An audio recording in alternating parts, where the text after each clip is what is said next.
Assalamu alaikum and welcome back to my channel. तो today we are going to read जन्नत के पत्ते part 5. I think so part 5 है। मैं इतने ज़्यादा पढ़ चुकी हूँ कि मुझे खुद भी याद नहीं है कि कौन सा पार्ट है। आई होप कि 5 ही हो। ओके, पिछले लास्ट पार्ट में ये था, इन शॉर्ट स्टोरी ये थी कि हया और डीजे जो है दे कम टू टर्की, वो टर्की आ गई हैं और वहाँ पे उनको दो लड़कों ने जो है वो पिक किया, Chughtai and Ahmad.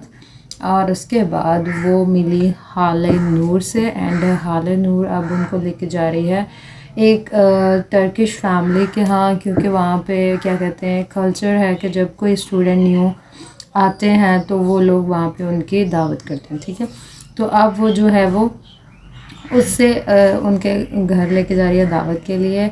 And one thing more कि उसने पूछा कि मस्जिद में जे होना चाहिए एंड दे रोट लाइक सी। और टर्की में जो है अगर आप जीम का जो वर्ड है उसको जे के तौर पे नहीं लिखा जाता बल्कि सी उसकी जगह लिखा जाता है। लाइक जैसे उसने कहा कि अगर एक नाम जिहान सिकंदर है तो हम कैसे लिखेंगे, तो उसको JIHAN हम पाकिस्तानी लिखेंगे, लेकिन टर्किश में उसको CIHAN लिखा जाता है।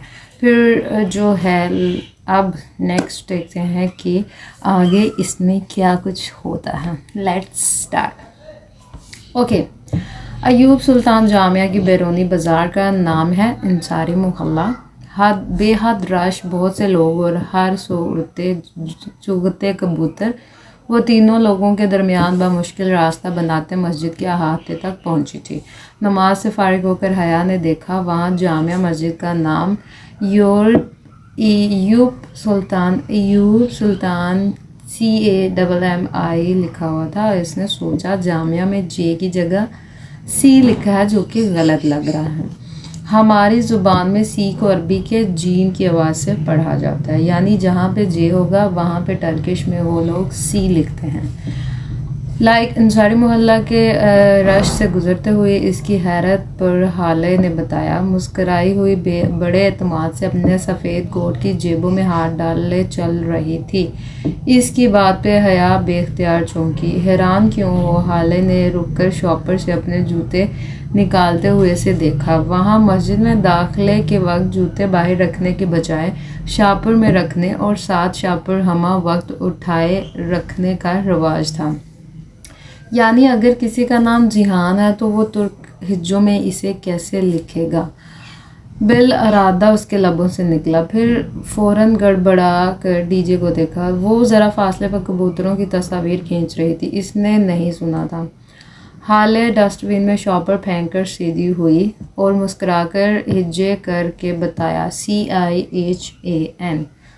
उसने खफीफ सर झटका। तभी वो इसे फेसबुक पर नहीं मिला था। वो इसको JIHAN लेकर ढूंढती रही, मगर वो तो अपने नाम को CIHAN लिखता होगा।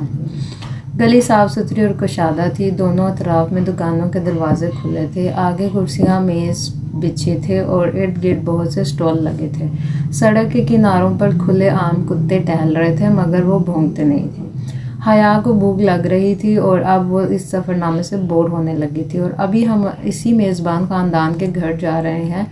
जब वो कार में बोसफोरस पुल पर से गुजरी तो हाले ने बताया। खाने का सुनकर इस पर छाई बेजारियत कम हुई। मेज़बान ख़ानदान का घर इस्तांबुल के एक पोश इलाके में वाक़या था। कुशादा सड़क, खूबसूरत बंगलों की कतार और बंगलों के सामने सब्ज़े पर जमी बर्फ़। इनके स्कॉलरशिप की कोऑर्डिनेटर ने चंद बातें उन्हें ज़हन नशीं करवा दी थी।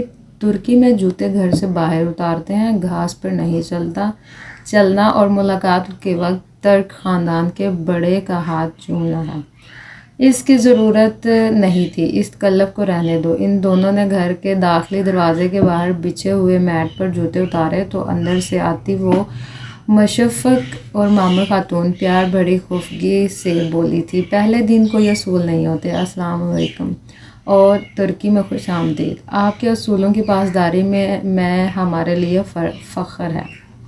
हया ने मुस्कुराते हुए अब के उसका हाथ थामा और सर झुकाकर इनके हाथ की पुश्त को लबों से लगाया।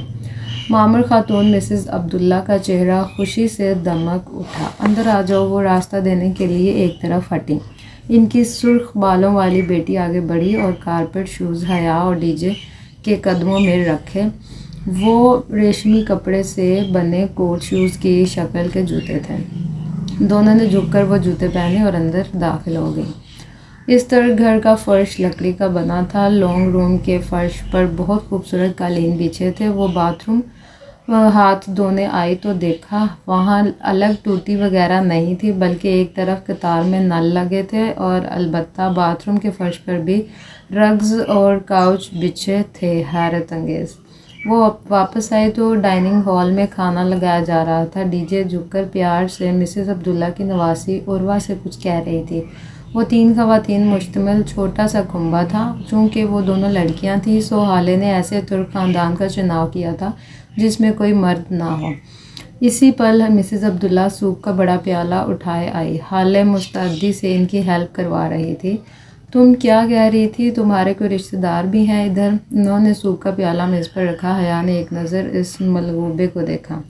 जी, मेरी फुप्पो हैं इधर। वो सूप को ज़ेदा निगाहों से देखते हुए बोले। किधर रहती हैं? इधर। इसके पर्स से मुड़ा तुड़ा कागज़ निकाल कर हाले को थमाया। हाले ने एक नज़र इस कागज़ को देखा और फिर इसबाब में सर हिला दिया। कल मैं मिलवा दूंगी तुम्हें इनसे, खाना शुरू करो। इसने कागज़ वापस हया की तरफ बढ़ाया। डीजे, हम वाकई तुर्की में भूखे मरेंगे। इस मलगूबे की शक्ल देखो, मुझे तो फिर से मतली हो रही है। हया जबड़ा मुस्कराते हुए हौले से उर्दू में बोली। मिसेस अब्दुल्ला ने नासमझी से इसे देखा। ये कह रही है कि इन ख़वातीन का खलूस से शर्मिंदा कर रहा है। डीजे ने जल्दी से तर्जमानी करते हुए मेज़ के नीचे से इसका पैर जोर से कुचला।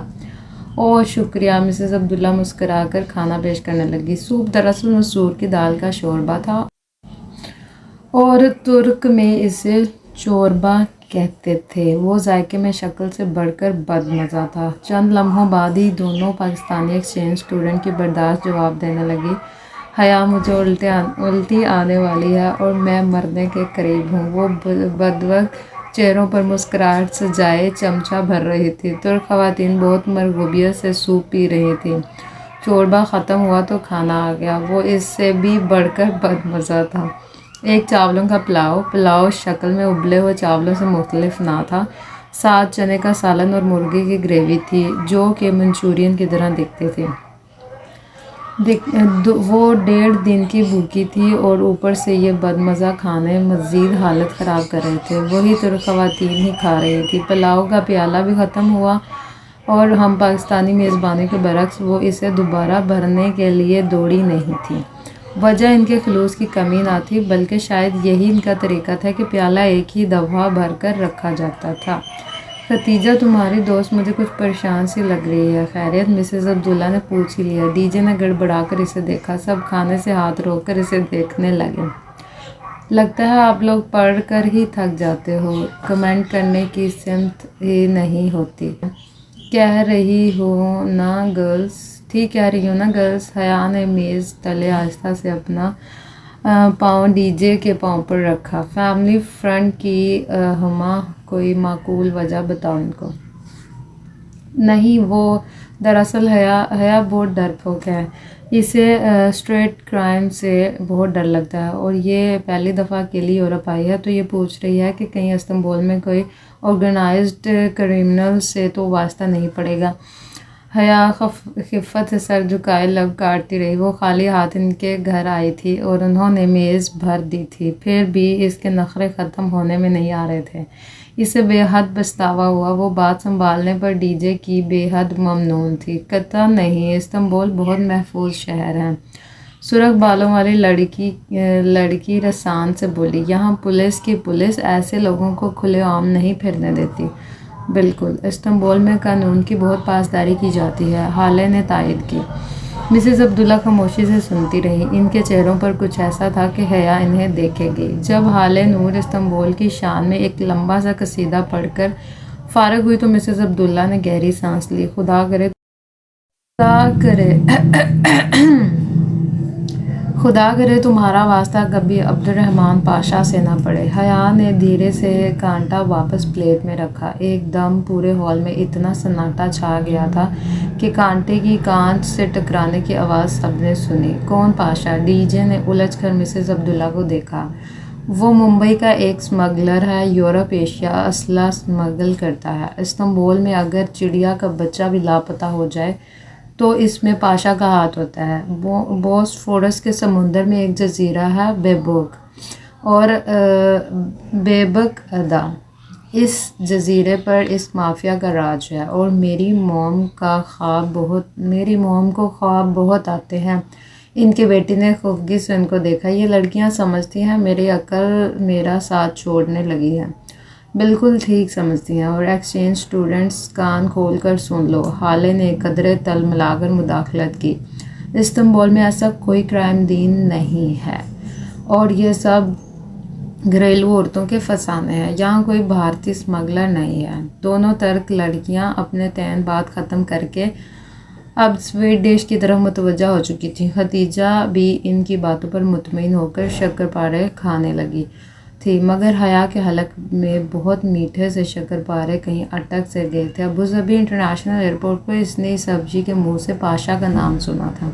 وہ نہایت مزمل سا اپنی بیوی سے عربی میں بات کر رہا تھا، اپنے بیٹے کے علاج کا ذکر، مگر ہو سکتا ہے کہ وہ کسی اور پاشا کا ذکر کر رہا ہو اور واقع ترک گھریلو عورتوں کے افسانوں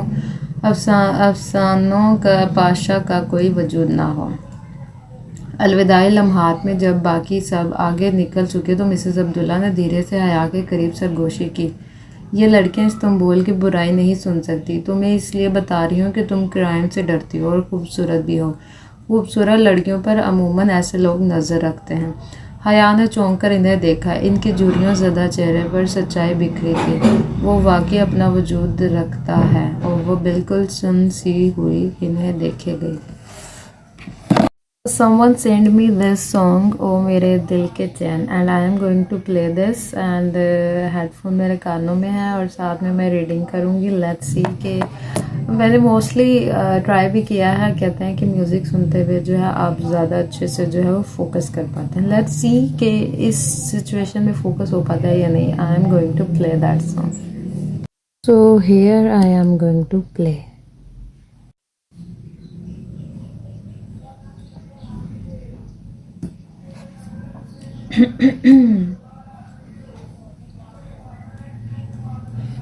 اوکے لیٹس اسٹارٹ۔ گانا تو پلے ہو گیا ہے، آپ دیکھتے ہیں کہ میں پڑھ بھی پاتی ہوں یا گانا ہی گا سکتی ہوں۔ میرے دل کے چین او میرے دل کے چین، چین آئے میرے دل کو دعا دیجیے۔ اوکے، شام کے سائے گہرے پڑ رہے تھے جب وہ سبانجی یونیورسٹی پہنچی۔ سبانجی امرا کی جامعہ تھی۔ وہاں 4 ماہ کے ایک سیمسٹر کی فیس بھی $10,000 سے کم نہ تھی۔ شہر سے دور مضافات میں واقع وہ قدرے گولائی میں تعمیر کردہ عمارت بہت پرسکون دکھتی تھی۔ چونکہ وہ جگہ استنبول شہر سے قریباً 45 منٹ کے فاصلے پر تھی، اس لیے سبانجی میں ڈے اسکالرز نہیں ہوتے تھے۔ اس کے تمام طلباء و طالبات بشمول حالے نور جیسے لوگوں کے گھر، جن کے گھر استنبول میں ہی تھے، ہاسٹل میں رہائش پذیر تھے۔ یونیورسٹی کی عمارت سے دور برف سے ڈھکے میدانوں میں ایک جگہ تھوڑے تھوڑے فاصلے پر اونچی عمارتیں کھڑی تھیں۔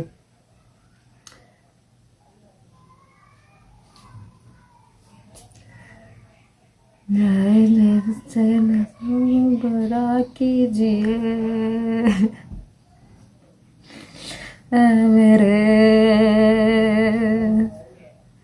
دل کے چین، چین آئے میرے دل کو دعا کیجیے۔ مجھے نہیں لگتا کہ میں اس گانے کو پلے کرتے ہوئے پڑھ پاؤں گی، so I have to stop this. میں نے میوزک بند کر دیا ہے، میں صرف فوکس کروں گی ناول کے اوپر۔ میں نہیں پڑھ سکتی بھائی میوزک کے ساتھ۔ ओके नेक्स्ट, यूनिवर्सिटी की इमारत से 2 बर्फ़ से ढके मैदानों में एक जगह थोड़े थोड़े फासले पर ऊंची ऊंची इमारतें खड़ी थी और इनकी रहायश डोरूम ब्लॉक्स थे। अंग्रेज़ी हरफ एल की सूरत खड़ी 3-3 मंजिला इमारत, जिनके कमरों के आगे बालकनियां बनी थी और 6 कमरे एल की एक लकीर पर थे और जो 6 दूसरी लकीर पर। ओके तुम्हारा कमरा दूसरी मंजिल पर है, हाले ने इसका सामान गाड़ी से निकालते हुए बताया। हया और डीजे दूसरा बैग घसीट कर ला रही थी। एल की शक्ल का डोरूम ब्लॉक, जैसे हाले B1 कह रही थी, के बाहर गुलाई में चक्कर खाती सीढ़ियाँ खुले आसमान तले बनी थी जो ऊपर तक ले जाती थी। लोहे की इन सीढ़ियों के हर 2 जीनों के दरमियान खला था और जीनों पर बर्फ़ की मोटी तह थी। ज़रा सा पाँव फिसले और आपकी टांग इस गैप में से नीचे फिसल जाए। वो तीनों गिरती पड़ती बड़ी मुश्किल हया का सामान ऊपर लाईं। कमरा तो अच्छा है, हम यहाँ रहेंगे। हया ने हाले की थमाई चाबी से अपने डॉर्मेट्री का दरवाज़ा धकेला तो बेख्तियार लबों से निकला, हम नहीं, सिर्फ तुम, क्योंकि खदीजा का ब्लॉक B2 है, वो जो सामने है। इसने उंगली से दूर बर्फीले मैदान में बनी इमारत की जानिब इशारा किया। क्या मतलब, मैं इधर अकेली? वो दंग रह गई। बाद में रूम बदलवा सकती हो, डोरूम ऑफिसर से कह रहे। अभी तुम आराम करो, हम कमरे में 4 स्टूडेंट्स होते हैं, हर स्टूडेंट की टेलीफोन एक्सटेंशन इसकी मेज़ पर होती है। आजकल छुट्टियां हैं, अक्सर तालिब इल्म अपने घर गए हुए हैं। तुम्हारा कमरा खाली है, मगर तुम जाकर अपने बेड पर ही सोना। तुर्क लड़कियों के बिस्तर पर कोई सो जाए तो वो बहुत बुरा मानती हैं। कोई मसला हो तो मेरा डोरूम ब्लॉक B4 में है, ओके? वो मुस्कुराकर बोली तो हया ने सर हिला दिया। डीजे ने बेचारगी से इसे देखा और हाले के साथ सीढ़ियाँ उतरने लगी। हाले सुनो, इस बिल्डिंग के पीछे क्या है? किसी ख्याल के तहत इसने पूछा। हाले मुस्कुराकर पलटी और बोली, जंगल। फिर वो दोनों जीने उतर गई। हया एक झुरझुरी लेकर पलटी और अंदर कमरे में कदम रखा। कमरा खूबसूरती सा रास्ता था, हर दीवार के साथ एक डबल स्टोरी बंक लगा रखा था। अमूमन ऐसे बैंक्स में नीचे एक बेड और ऊपर भी बेड ही होता है, लेकिन इसके नीचे बड़ी सी राइटिंग टेबल थी। इसके साथ ही लकड़ी की सीढ़ी ऊपर जाती थी, जहाँ एक आरामदा बेड था। मेज़ पे एक टेलीफोन रखा था। वो चारों बैंक्स को देखती अपने नाम की मेज़ की कुर्सी खींचकर निढाल सी बैठ गई। वो एक थका देने वाला दिन साबित हुआ था, मगर अभी वो थकन के बजाय अजीब सी उदासी में गिरी थी। गैर मुल्क, गैर खित्ता, गैर जगह और तन्हा कमरा, जिसके पीछे जंगल था। इसे जाने क्यों बेचैनी होने लगी। वो फ्रेश होने के लिए उठी और दरवाजे की तरफ बढ़ी ताकि बाहर कहीं बाथरूम ढूंढे। अभी इसने दरवाज़ा खोला ही था कि वो कमरे छोड़ कर एक कमरे का दरवाज़ा खुला और इसमें से एक लड़का बैग उठाए निकला। इसने जल्दी से दरवाज़ा बंद किया और फिर मकफल कर दिया। गर्ल्स हॉस्टल में लड़का, अगर पाकिस्तान में होती तो यकीनन यही सोचती, मगर ये बात तो सबानजी के प्रॉस्पेक्टस में पड़ चुकी थी कि वो मखलूत हॉस्टल है। अलबत्ता एक कमरे के अंदर सिर्फ एक ही सनफ के अफराद रह सकते थे। वो बददिल सी होकर वापस कुर्सी पर आ बैठी। सामने वाली दीवार पर एक सफ़ेद और स्याह तस्वीर अवेजा थी। पेंसिल से बनाया गया वो खाका एक कुल्हाड़े का था, जिसके फन की बूंदें गिर रही थी। खाका बेरंग था, मगर खून के कतरों को शोख सुर्ख रंग से बनाया गया था। इसने झुरझुरी लेकर दूसरी दीवार को देखा। वहाँ एक लड़की के चेहरे का बेरंग पेंसिल से बना खाका टंगा हुआ था।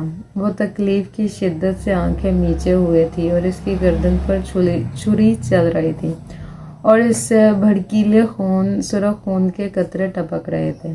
वो मुस्तरब सी उठ खड़ी हुई। इन तस्वीर वाली दीवारों के साथ लगे बैंक की मेज पर बहुत से चाकू और छुरियां कतार में रखे हुए थे।